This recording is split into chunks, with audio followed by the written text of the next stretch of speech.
Just a quick one, guys, before we get into today's video. I want you to check out the channel's official clothing store, RFC Clothing. Each design is limited edition and is perfect to wear on a match day, on the terraces at Ibrox, down your local, or cozy in the comfort of your own home. Do browse our t-shirts by going down into the link in the description or going to rfcclothing.com. Anyway, let's get into today's video.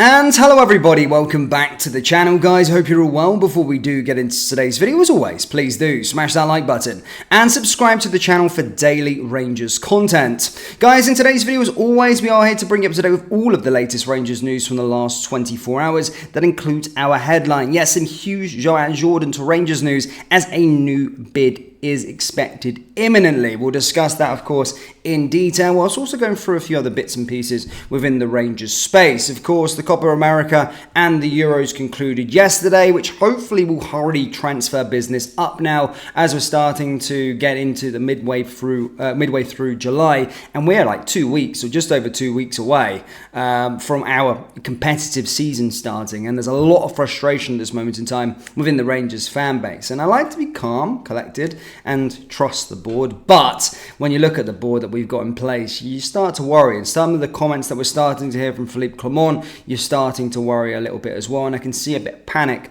within the fan base at this moment in time with regards to Rangers. Now, do I share that frustration? Absolutely, but again, look, we're Rangers supporters. We've been supporting them all our whole lives, and over the last especially the last 4 years, it's been an absolute circus up there in the boardroom. So I can't say that I don't really expect it, but Philippe Clement has came out and spoke about, players potentially going out to the door, and said that only one player is actually, not for sale, and that is sort of Jack Butland.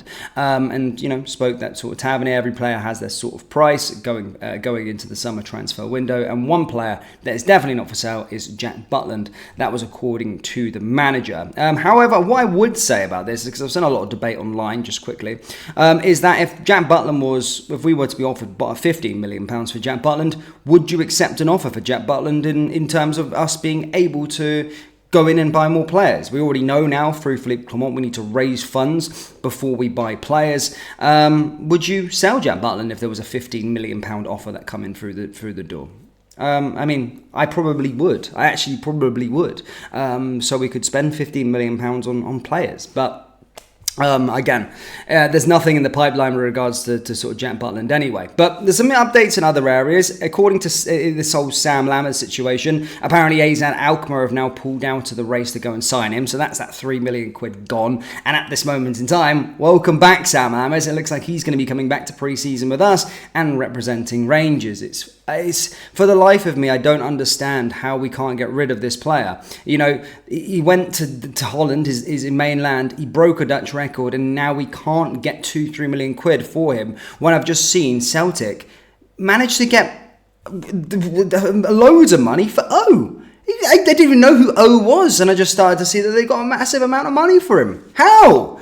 The people, we just can't maximise our fucking deals. This boy just broke a record in Holland. Get him out the door for some money. It's mental. We can't operate. This club can't operate itself in terms of sales. There's also been said about Cyril Dessa's situation. We've got news with regards to him that, there was clubs that were interested in him, but he's clarified that he wants to stay at Rangers for the upcoming season. He's focused on that. I can't have another season of Cyril Dessa's leading the line for Rangers. I can't. I know people like him. I do like him as a character. But we can't have him representing Rangers for another year. It's diabolical. We need these players out to the door. We need to get money for these players ASAP and start reinvesting back into the team, because we haven't got much time until those Champions League qualifiers starts. And it's starting to look really doom and gloom. However, it does seem as though, according to reports, that we are going to be going in for a new bid for Joan Jordan. Sorry for any pronunciation on his name. Yes, Rangers will reportedly make a new attempt to sign the Sevilla midfielder. Reports over the weekend claimed, of course,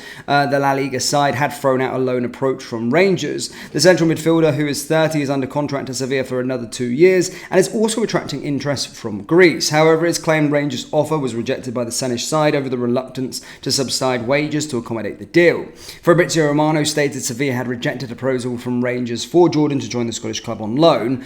Sevilla has no plans to cover part of the salary for Jordan as Rangers required, deal currently off. Jordan under contract until 2027 and are currently expected to stay. Now, though, the Spanish journalist Federico Serrano has claimed a new approach is expected from Rangers to try and negotiate a deal, but any deal would require Rangers to cover at least 50% of Jordan's wages. Serrano reports Rangers will make a new attempt for Jordan. Sevilla will not accept to pay more than 50% of the salary. From Greece, they have also shown interest in Jordan's loan. So there you go. It does seem as though Rangers aren't going to be going back in for him. 50%, I think he's on £75,000 per week. So 50% of that, obviously, just under £40,000. Per week, which would probably match sort of Goldson's wages currently at the club. And to be fair, for a year experience in the middle of the park, I'd probably take him, to be fair. I probably would. I would take anything. He looks like a good player. Some people pointing out that he only played 13 games, I think, in all competitions last season. Yes, I understand. But I don't think you're going to get a quality player like him on the cheap anywhere this transfer window. I think instantly he'll upgrade that midfield. And if there's a bar minimum of what we need this transfer window, we definitely need a midfielder of that caliber, that experience that he would bring in. We need a new centre-half, definitely, and we need a new striker as well. I keep forgetting Danilo's back, but we still need another striker. So if Rangers want to cheat this transfer window out, we need a bare minimum of 3. We need a centre-half, we need a midfielder, and we need a striker. But high quality over quantity, and we'll probably be in a lot better place than we were last season. But again, it just worries me that we're going to be left with Cyril Dessers and fucking Sam Lammers, man. I can't be doing those two for this season. I can't be doing it. They need to go out the door, both of them. And even there in the defence, Goldson needs to go. We need a replacement ASAP. We really, really do. I'm starting to get a little bit panicky just because we're so close to our Champions League qualifiers, and I know our starting 11 is going to be pretty much that one we just seen against Ajax, probably Barber Tavernier starting at right back, which is really, really frightening. You know, playing at Hampden, Champions League qualifiers, seeing Dessers start Champions League qualifiers is a really, really, really, really scary thought. But hopefully we're starting to hear more stuff over the next 2 weeks. But it does seem as though we're going to be making another approach there for Jordan. He's obviously been identified as a player that Rangers want, but it would require us to pay 50% of his wages if we did want him to come to Rangers this summer. Rangers fans, let me know your thoughts on Jordan. Is he a player that you would like to see at the club? Yes or no? And let me know your thoughts on the current transfer state of play at Rangers at this moment in time. It did start off really positively, didn't it, the transfer window? But now it's starting to look very doom and gloom. Rangers fans, as always, that brings me to the end of today's video. As always, please do smash that like button and subscribe to the channel for more Rangers content. And if you haven't already checked out our summer collection, link is down there in the description, or go to rfcclothing.com. Thank you, and I will see you all next time. Take care.